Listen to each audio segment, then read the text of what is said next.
That night in Beijing, an emergency call was made from a quiet apartment building. A young woman only said one sentence: "He is killing us. We are all going to die." Then the line went dead. When police arrived, they didn't find one victim. They found 8 young women, all dead inside the apartment, but nothing made sense. The doors were untouched. The windows were intact. It was as if the killer had vanished into thin air, until investigators noticed something on the floor. Not shoes, not bare footprints, but something even more disturbing: blood-soaked sock prints. That changed everything, because it meant one terrifying truth. The killer wasn't an outsider. He might have been living in the same building. In 1999, inside a normal dormitory building in Shijingshan, Beijing, everything seemed ordinary. People came home from work. Lights slowly went out one by one. No one realized this would become a night that could never be fully explained. Around 3 a.m., an emergency call was made to the police. A young woman's voice came through the line. She only said one sentence: "He is inside. He is killing people." Then the call suddenly cut off. No address, no details, just that sentence and heavy breathing in the background. Minutes later, police tracked the final signal and arrived at the location, a standard company dormitory building. Nothing looked unusual from the outside. The door was intact. The hallway was quiet, but everything changed once they entered the apartment. They did not find one victim. They found 8 young women, all of them dead. The scene was chaotic, beds overturned, objects scattered across the floor, signs of struggle on the walls. Some victims were near the beds, others near the doorway, as if they had tried to escape in their final moments, but they didn't make it. And then came the most disturbing detail. There were no signs of forced entry. No broken door, no open window. It was as if the killer never broke in at all, as if he was already inside. At first, investigators believed it was a failed robbery, but that theory quickly fell apart. Valuables were still in the room, cash was untouched. IDs and personal items were still there. Even things easy to grab were left behind. This created a contradiction. If it was robbery, why was nothing stolen? And if it wasn't robbery, then what was the motive? Then investigators found something unusual on the floor. Footprints, but not shoe prints, not bare feet either. They were sock prints, stained in blood. They appeared in the hallway near the door and beside the beds, as if someone had been moving back and forth throughout the entire scene without shoes. This single detail changed everything, because it suggested one disturbing possibility. The killer knew the building extremely well. He didn't need to break in. He may not have even needed to hide. And that led investigators to a far more unsettling conclusion. The killer was likely not an outsider. He may have been living inside the same building, maybe even right next to the victims. That night, the dormitory building was no longer just a residence. It had become something else entirely. But the most important question had only just begun. If the killer didn't break in, then who exactly was he? After police confirmed it was a mass murder case, a full investigation began immediately. But there was a major problem. They couldn't find a single clear lead pointing to the killer. First, investigators searched the entire dormitory building. Every resident, employee, and possible visitor was questioned. But the answers were strangely consistent. No one heard anything unusual. No one saw a stranger enter the building. And around the time of the murders, life inside the building appeared completely normal, almost unnaturally normal. This created the first dead end. If the killer wasn't an outsider, then where did he come from? Even more important, the building itself was simple. There was only one main. Security was strict at night.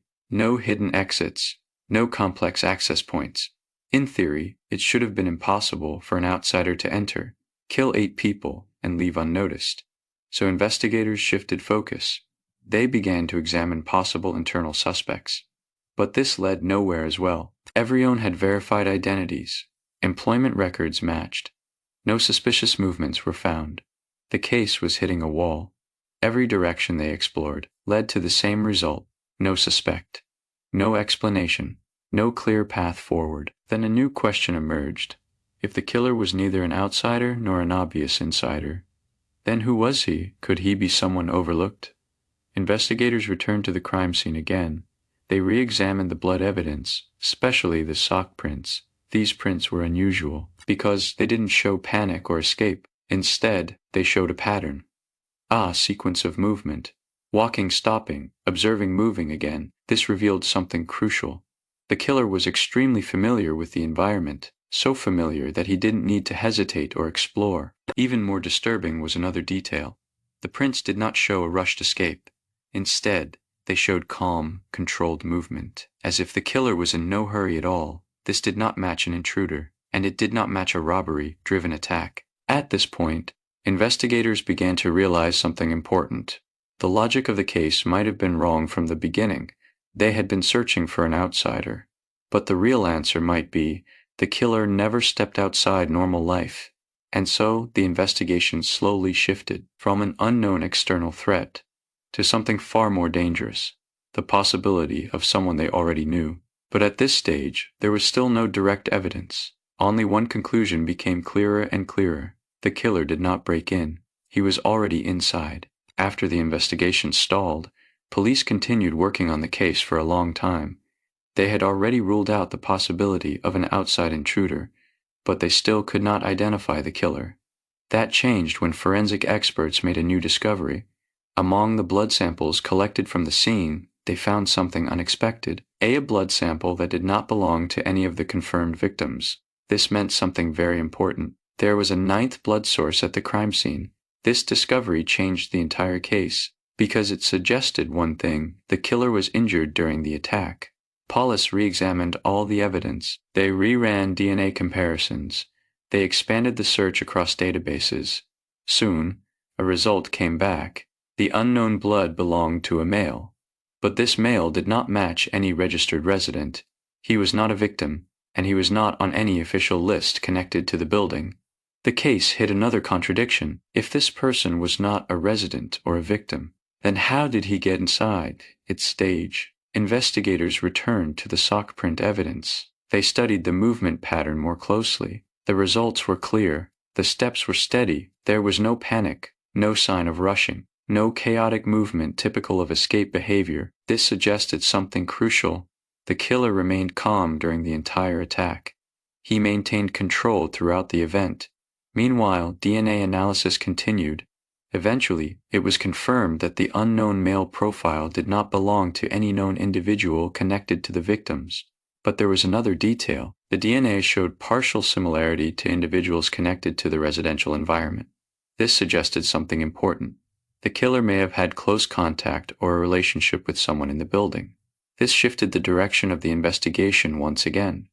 It was no longer just a case of a stranger entering and committing a crime. It was becoming something far more disturbing. The killer was not an outsider. He was not a random intruder. He may have been part of the same living environment.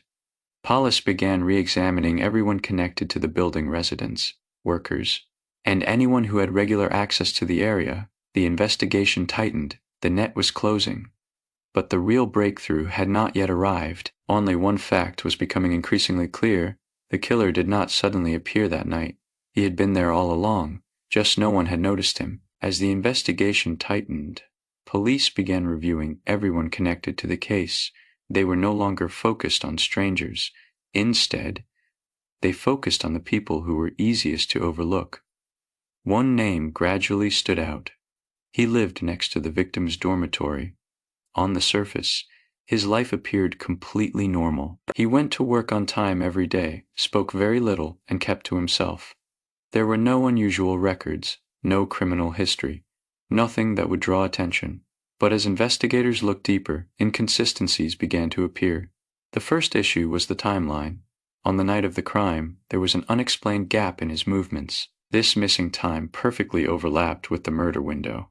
The second issue came from forensic comparison. Police reanalyzed the sock print data. The results showed a strong match between the prints and his physical characteristics. Height, stride, and walking pattern all aligned closely. Even more important, he was extremely familiar with the building.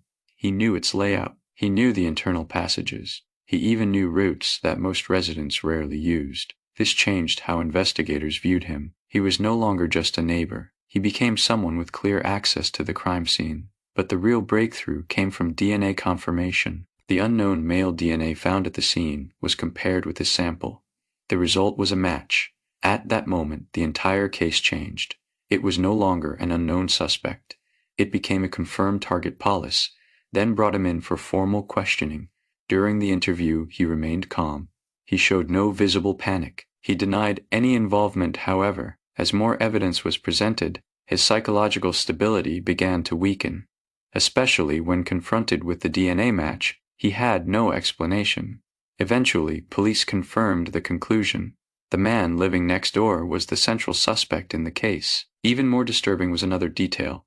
His behavior suggested this was not a spontaneous crime. It was planned, deliberate, and controlled. The investigation was now entering its final stage. All evidence was converging on a single person. But the full motive was still not completely clear. After the suspect was formally detained, the case entered its final stage. All evidence pointed toward a single conclusion, but the real motive still needed to come from him.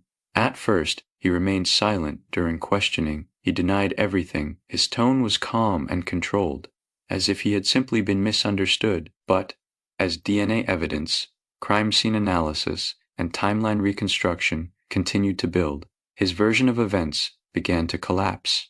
There were no contradictions in the evidence. Every detail pointed in the same direction.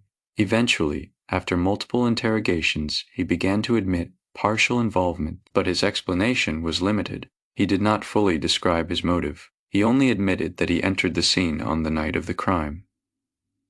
As the investigation continued, a clearer behavioral pattern emerged. He had been observing the victims long before the incident. He understood their daily routines. He knew their schedules, and he was familiar with the layout of the dormitory building. This was no longer a sudden act of violence. It was a planned process. On the night of the crime, he entered the building. He did not act immediately. He waited, and then carried out the attacks one by one. The entire process lasted longer than initially believed. After the crime, he attempted to remove evidence, but he failed. Blood traces and footprints remained, especially the sock prints. They directly connected him to the scene. In the end, the court confirmed the nature of the case. It was a premeditated serial murder case. The motive was linked to psychological imbalance and dissatisfaction with life. He was sentenced to death. The case was officially closed. But the questions it left behind did not disappear. It revealed a disturbing truth. The real danger is not always strangers. Sometimes it is the people who look completely ordinary. This case later became a reference point for investigators. Because it changed one key assumption, danger does not always come from outside. Sometimes it exists within everyday life.